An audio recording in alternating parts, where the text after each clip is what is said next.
Hi everyone, it's Laura from Gardening in Dairyland. I just thought I'd quick get a video shot of the garden. We finally have no wind and it's a little overcast, so we should have good filming today. There's a lot of new things I want to show you, so I hope you enjoy. Okay, first up is I have some new dahlias blooming. This is one I grew from seed this year, and isn't it pretty?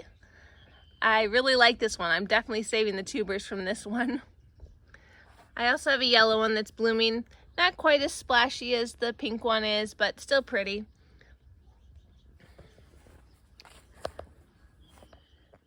So then, over here in the main garden,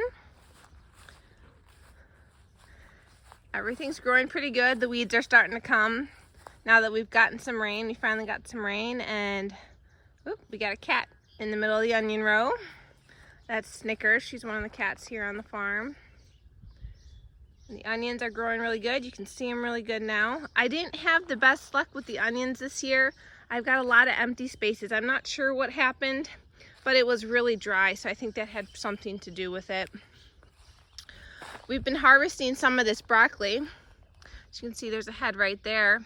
The heads aren't real big this year. Like I said, we've been so dry, and I just wasn't able to keep up with the watering as good as I should have. But it's still good and delicious. There's quite a few heads in there, see?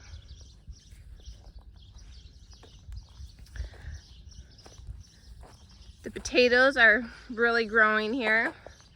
They're about ready to need a little bit of hilling. The beans really took off. They're doing well. These are the peanuts I'm growing. They've grown quite a bit. They're about as big as my hand. I'm excited to see when they flower, because that's before they make the peanuts, so that'll be interesting to see. I hope you enjoy seeing that.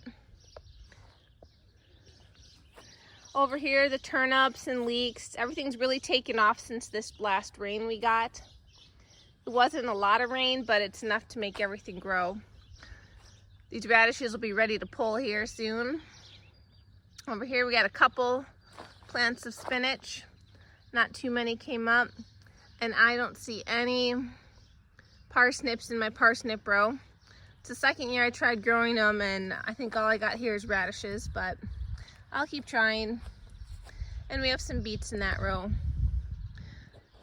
Since it rained, the weeds have really popped up. It didn't look quite this bad before the rain, but so I've got some work to do.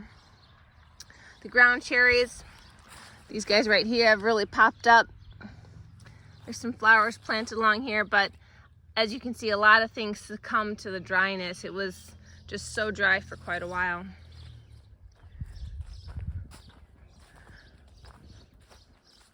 Over here, the vine crops are doing pretty well. They're starting to spread out a little bit. One thing I did discover though is that the wood chips and cardboard are not keeping all the weeds from coming up. So I've just been going along and hand pulling them. And they come out super easy because of the wood chips. So not the biggest deal, but I was hoping it would do a little more weed control than what it's doing. So you can actually see all the vine crops. They've all gotten so much bigger. All right, I'm gonna take you over by my irises, just a second.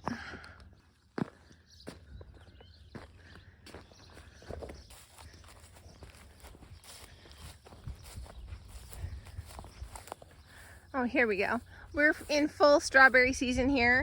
My kids are keeping them pretty well eaten down. As you can see, there's a lot of grass in this bed. This bed is going to be getting taken out once it's done fruiting. These beds over here are doing well too. The berries are quite small this year. We're just not seeing the good size on them, but I think that's because of the lack of rain also. My garlic is starting to make some scapes. Let's see if I can find you some good ones. Here they are. So I'll have to come and get those off soon. I'm going to try making something from them this year. I've heard that they're really good in recipes, so I'm going to give that a try. Normally I just cut them and discard them, but we'll try that. Over here, this is an iris that I really think is pretty. I'll see if I can maybe stick a picture of when it was more open, but it's just the most beautiful color. Then look inside, there's these little purple veins inside. Do you see that? It's just so pretty. That one I definitely want more of, that's for sure. I'm letting the asparagus all go to ferns. I've been working on getting these weeds all dug out of here. And then I'm gonna put down probably cardboard and some wood chips to help just improve the soil a little bit, because that seems to be making a big difference this year in my soil. All right, I'll show you something else we got done in the past week.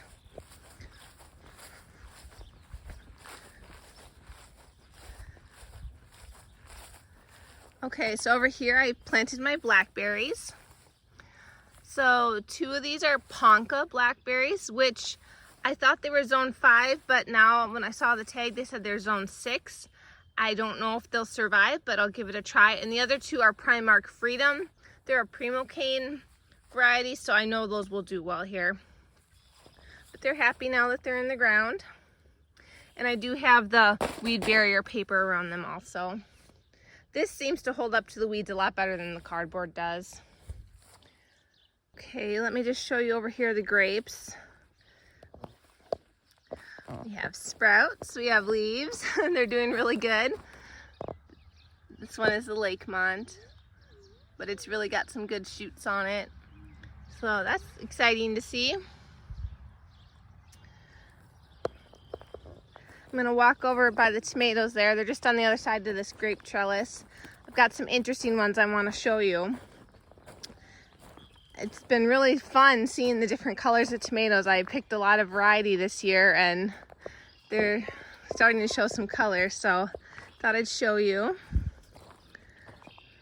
The green stalks are growing really well. I've been trying this trellis piece or plant support for the tomatoes. So you can see they're almost all the way up to it already. That's the patio variety there. So the tomatoes have really taken off.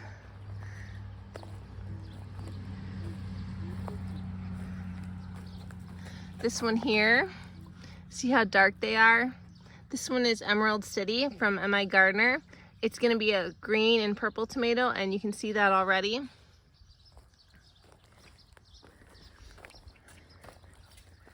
Gotta get to a different row to show you the rest of them. Hold on a second.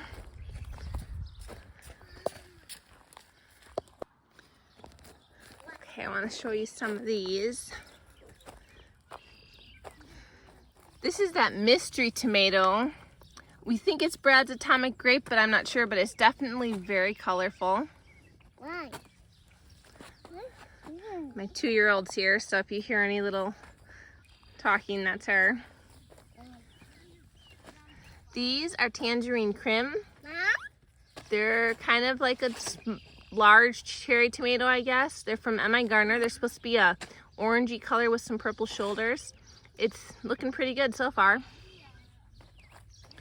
All right, I'm just gonna show you this one over here. This is another really interesting variety. Look at this. This one's called Mad Hatter from M.I. Gardner. Look at how dark purple, almost black those tomatoes are. It's so neat. And then next to it here, do you see the tomatoes? She's helping me here. Oh, what do you see? These tomatoes, let me see if I can get it from this angle. Let me jump over this here. Okay, so these are the Bubblegum Centiflora ones. They are so pretty. I just love them already. I hope they taste as good as they look, because they look really pretty. So that's the most interesting of the tomatoes that I'm growing right now. I have a lot of other tomatoes on, like these here. Careful, baby. She's trying to jump over the strings there. What should we go to next, huh? I also have some good sized peppers. So right here's a pepper. So oh. Did you just pick off one of the tomatoes? Yeah. Yeah, don't do that, okay? She likes to pick things. What'd you pick? Tomato? That one's not good to eat. It's not right. It's not ready to eat. Go get your strawberries. Those are better.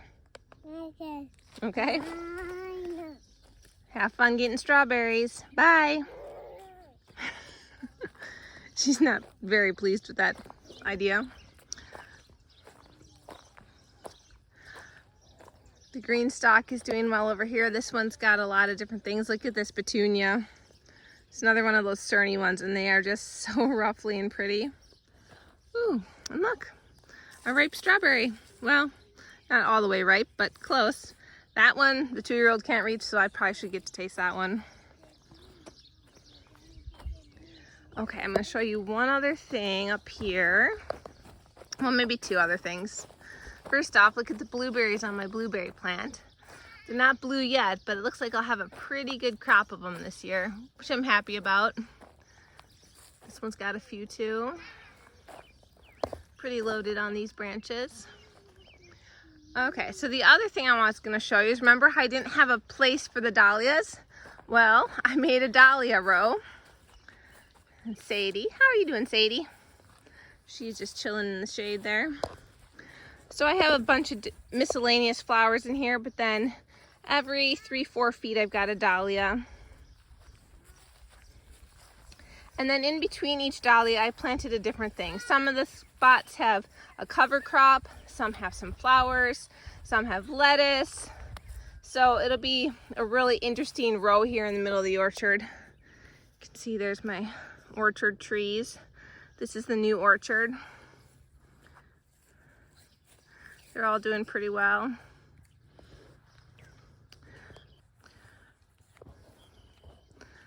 So the kids are having fun walking along the dahlia row. Try not to walk in the dirt too much, guys. There are things planted. Not at all. Oh, and the little baby got some strawberries. You got strawberries? Got. Yeah, there you go. You got some strawberries. They yummy? She doesn't necessarily pick ripe strawberries. She just picks strawberries. Okay, so that's about all that's new right now. I hope you enjoyed seeing the garden. Oh, I have a few things in the orchard to show you. Hold on, I'll just walk down to the orchard just a minute. Okay, so as I'm walking down there, I'll just tell you a little bit about what I'm doing. So I'm trying to prevent the pest bugs as naturally and organically as I can.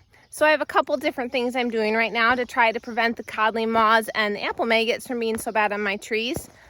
Generally, I don't have a real big codling moth problem here, but I normally did one spray early in the year. I'm not doing that this year, so instead of that, I'm going to release some trichogramma, I think it is, wasp. They're predatory wasps that will lay their eggs in the codling moth eggs and keep them from hatching. So I'm excited to see how those work.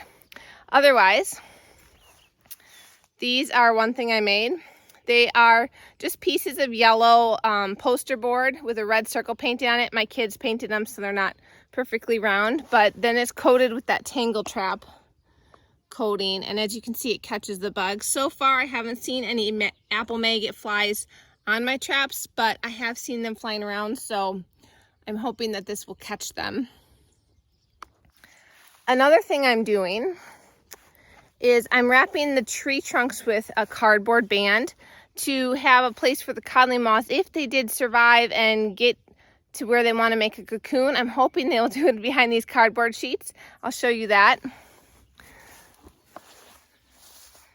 So down here, I wrapped this cardboard around. It's just duct taped on. It's just a corrugated cardboard sheet.